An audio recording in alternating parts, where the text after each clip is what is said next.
Twitter's secret weapon. If you haven't used Twitter before, you guys are sending me tons of Q&As about Twitter. We've been talking about it in the Music Marketing Insider.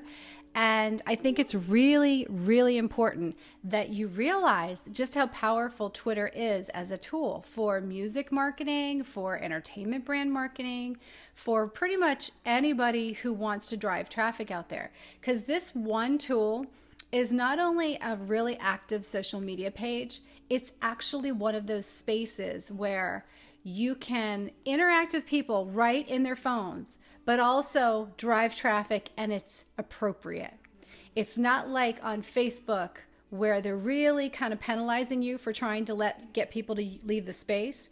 And then over on Instagram, you right now still only have one clickable link that's really valid. So Twitter is the other side of that. It's about really, really quick news, really fast delivery. It's a system that people are used to clicking through to links to go read things and find out, especially to blogs. So it just goes without saying that if you build a brand and a profile on there and you have a point of view, thank you so much for sharing, Ron. I appreciate that. That's Twitter for you. Then you can really reach so many people. Now, one of the questions that came in from one of my music marketing insiders in the group was they have about 100,000 eyeball reach in a month with their Twitter. Now, is that good? Is it not good? They have about 11,000 followers. Is that good? Is it not good? My answer is this. If you are getting a good reaction and you are seeing people visit the pages that you are recommending, it's great. But if you have 11,000 people that don't respond to you, then you don't need any more because you need to work on the people you have. It's really, really important that you guys understand that, because having a vanity number is not going to make any sense for you unless you can convert that into real live views and responses and people who actually care about you. So I would stop right where you are. And this is what I'm telling my group today. I was talking to him today and I said, stop right where you are. Don't go any further. Just start to interact with the people that you have. You will naturally, when you start doing this right, get new people in. You don't have to go out there and search for them until you find out who's on your fan base. Because even if you have 500 or 1,000, can you imagine if they turned into super fans and started buying your music? Or they started going and listening to the video every time you launched it? If 1,000 people watch that video because you have mastered those 1,000 people well, you have developed a relationship with them, then your video would skyrocket, because that 1,000 views in the very first day of your video launch on YouTube, for instance, will boost you into the search, and that will help you get more views. So you need to utilize what you currently have before you can move forward, because whatever you're doing wrong to not get engagement now is actually going to hurt you later. And what's the point of working so hard and so much time on gathering followers to get a number up there when there's like 2 responses to your tweets? Like, nobody retweets you, and if they do, it's like random. Most people just DM you and ask you to do something for them, and you've got a bunch of people on your page that, crickets. They're not responding. They're not doing this. They're not tweeting, which you can hear people tweeting. So every time you tweet my broadcast or you retweet me, I get a notice and I go check it out. There you go. See? Thank you so much. Tapper British just retweeted the Periscope. So thank you so much, you guys. That is one big thing about Twitter and what it brings to the table, and the fact that it's really a secret weapon for your brand and for marketing. Now, here's some concepts that I really want you guys to know today. One, you can easily brand yourself on Twitter, and a lot of you aren't doing this. And here's what you need to do. Yes, I am on Instagram, I'm on Facebook, I'm on Periscope, I'm on LinkedIn, all under Jacqueline Jax. And here is how you're going to find me. I have the same thumbnail across all of my profiles. In fact, today I'm implementing a change on all of them to a brand new photo. And I typically do that every so often to keep it fresh. I had one photo that I used for like months, almost half a year. And so now for 2017, the start, I'm doing a brand new photo. I actually let you guys pick it on Facebook. So that was actually a fun Facebook post that we did that got a lot of engagement. You guys got to pick between 4 photos, and that's the photo that I chose, and that's what's going out there. So you can brand yourself on Twitter and all these social pages. One, by having some kind of really cool banner on your Twitter page, because you can put and fill that top space on Twitter. Second one is the thumbnail image for your Twitter. You want to have that thumbnail be close up, not something really far away, and something very recognizable for you. So it should reflect your colors. If you're going to pick a color scheme, it should be majority of your face. Like we're talking 95% your face. Closer the better, because remember, when people are looking in phones, a lot of the phones are smaller than this. They're tiny, and that thumbnail is really little. So you got to make sure that you're bright, you're saturated, you really stand forward, and that's going to help with your brand. Pick the image that best represents what you do. So, like I said, get Facebook to vote, get Twitter to vote. Wherever you have some social media interaction, go and get them to vote. Put up 4 pictures in a little collage and say, all right, this is going to be my new thumbnail for next week or next year. Help me pick it. You know, what do you think? And even if those 4 don't work out, you could do another 4, you know, as you start to get an idea. Not only are people going to say, hey, this is so much fun to be involved with, but they're also going to say, yeah, he's really cool. All right, he's got a music brand. I get it now. I see what he does. He's more than just that, or more than just what I know from him. It's a great way to start a conversation. So make sure that you guys are branding your Twitter pages and all your social media pages. One quick little example I want to tell you about is the fact that I personally have to go find you all on social media, and a lot of times you don't give me the links, or you mess them up and I can't find it. So I'm dependent on going to the one link I have, seeing the thumbnail, and then going to try and find you on all the other spaces. Can I just tell you how much time I waste doing that because your pictures don't match? And everybody but you will come up for some reason, especially on Facebook. If there's even anybody close to you and your name, they'll come up instead of you. So you really have to have that image make sense, because it's so hard. It's hard to set background image. On Twitter, to set background images on Twitter, first of all, YouTube is a great resource for finding out how to do things. So definitely go search it on YouTube if you are lost or you don't know how to change that photo. I could even make a video for you, but honestly, there are like 12,000 of them on YouTube. So what's the point? Just go over to YouTube and search a video on how to change your thumbnail, how to change your background image on Twitter, how to change a banner image, what size the banner images should be, what's a great app to use to create your own banner image from your phone. I mean, there's like so many tutorials like that is definitely something you need to do. In fact, I will probably throw this video up somewhere and link it in the description box so that you guys have it. But like I said, YouTube, great resource to find things. Now, Periscope can run live on Twitter, which is what you guys have just experienced. When I came into the broadcast, many of you got a real kick out of being able to have my little bird go off every time you shared the broadcast from Periscope, or you went over to Twitter and you're watching it live there and you decided to retweet me. So that was what you were hearing. Every time somebody retweeted, when I first come in the broadcast, I have the notification turned on, and bam, it goes crazy. You guys can hear the kind of action and interaction that's happening with the live broadcasting.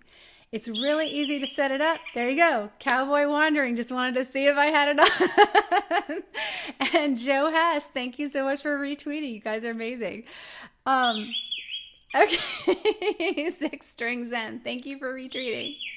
Oh, you guys are gonna kill me. Chloe James, all right.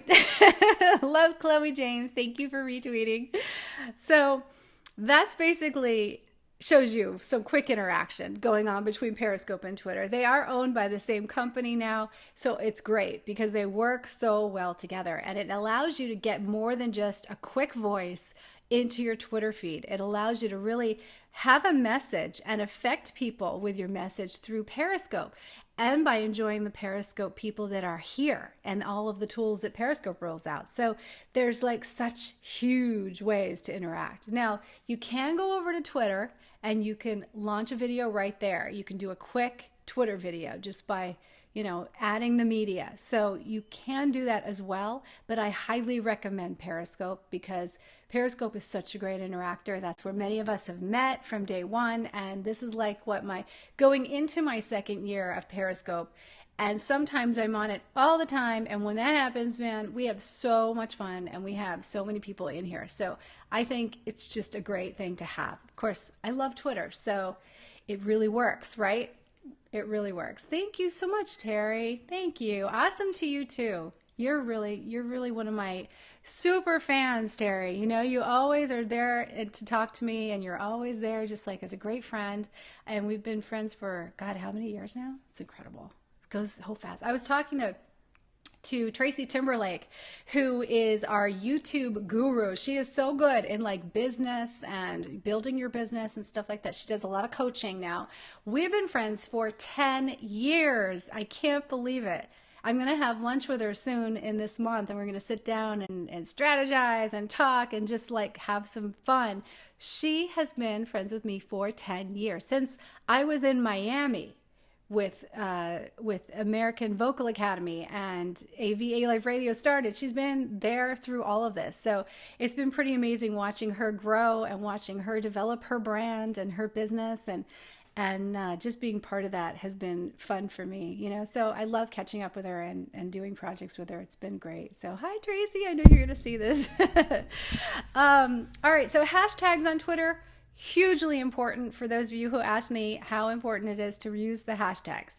That is going to get your tweets into conversations, and people will discover you through that. So you can't basically just open one of these social media pages and just start tweeting and not invite anybody and not use hashtags. You've got to really do that.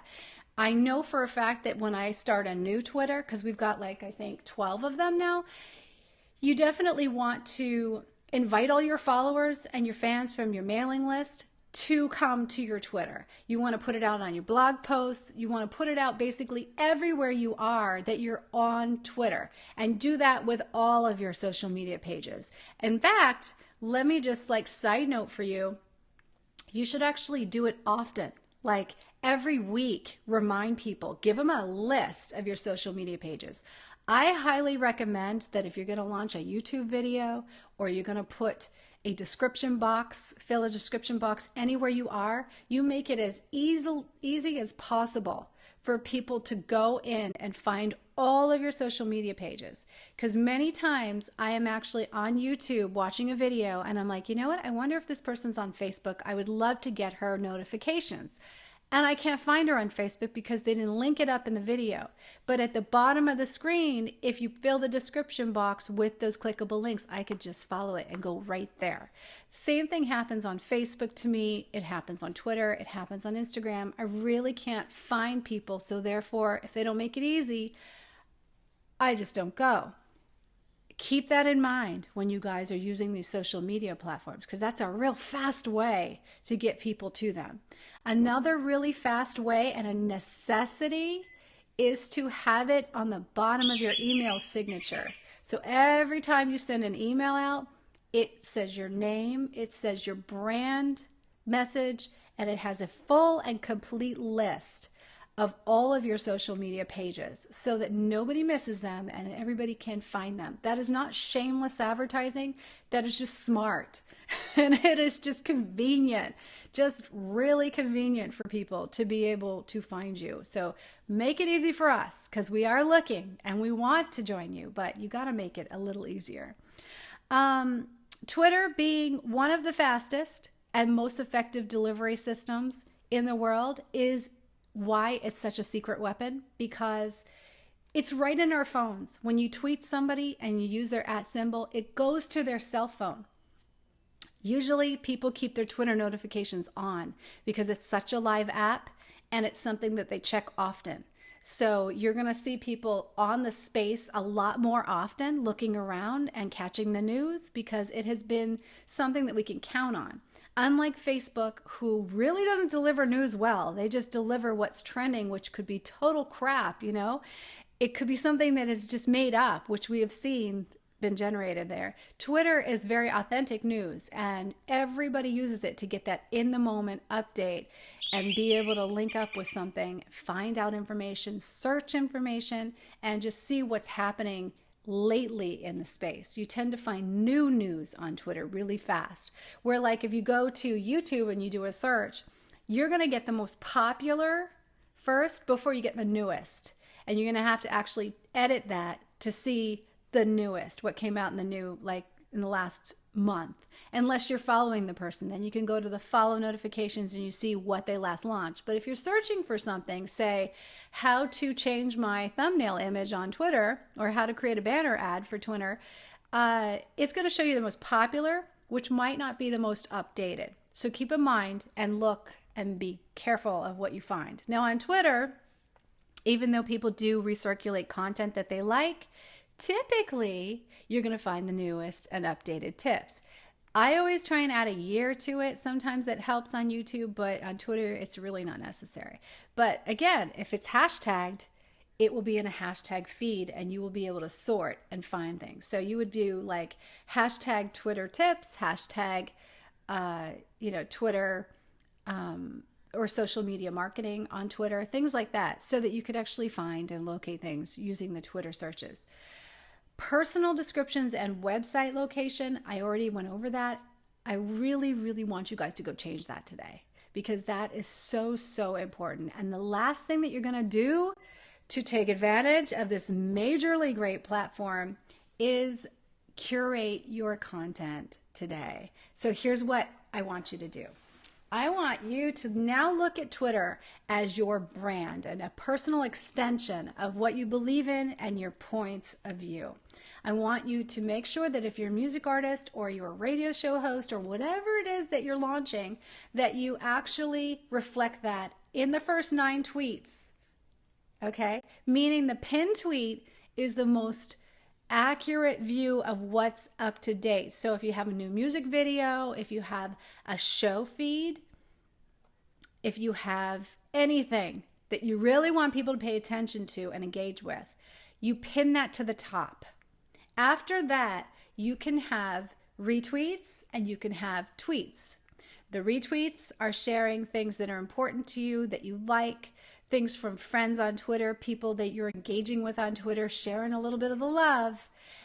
Your requotes are there so that you can add comments to retweets, and then you've got your authentic tweets. Now, your authentic tweets should actually be the majority of things, even if it doesn't have a link, and it should be mixed up between ones that are linked to things and ones that aren't.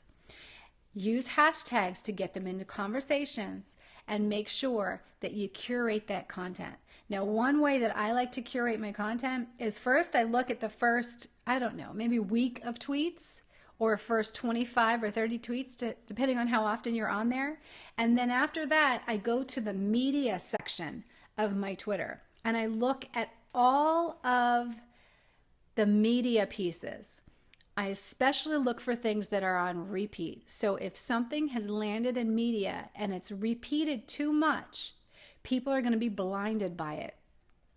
If it's a branded image, for instance, and you use it on Reverb Nation, and all you do is tweet the same exact link from Reverb Nation, and there's nothing in between it, like there's not 6 authentic tweets about you, there's not pictures, there's nothing shaking that up, somebody's going to look at that, and although it's great to be able to see your music, they get blinded. They don't read the tweets. So you have to make sure the images are shaken up a little bit so that when you curate your content, it actually looks kind of pretty. You know what I mean? It doesn't look the same.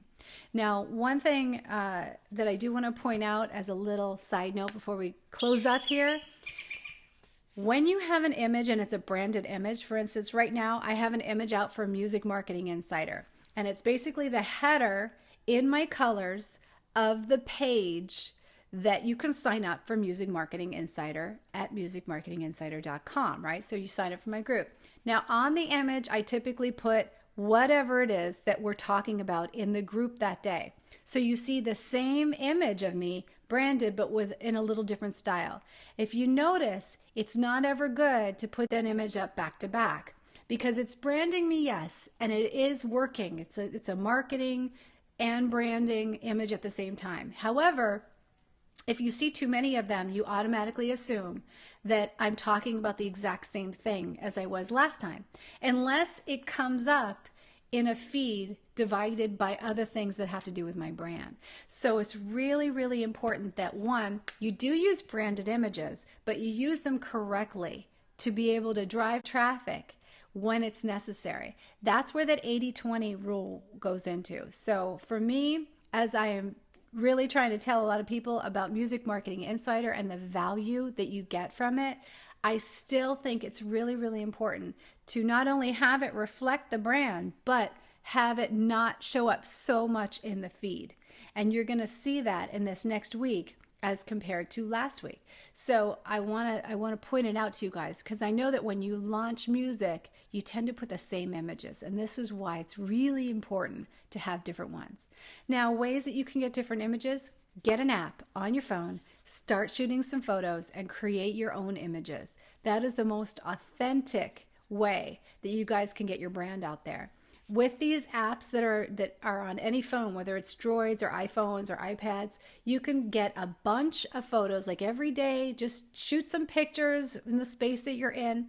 Then you can put your watermark on them in your brand colors that you're using for that album or that release or that month, and then add words of wisdom, a quote, whatever it is.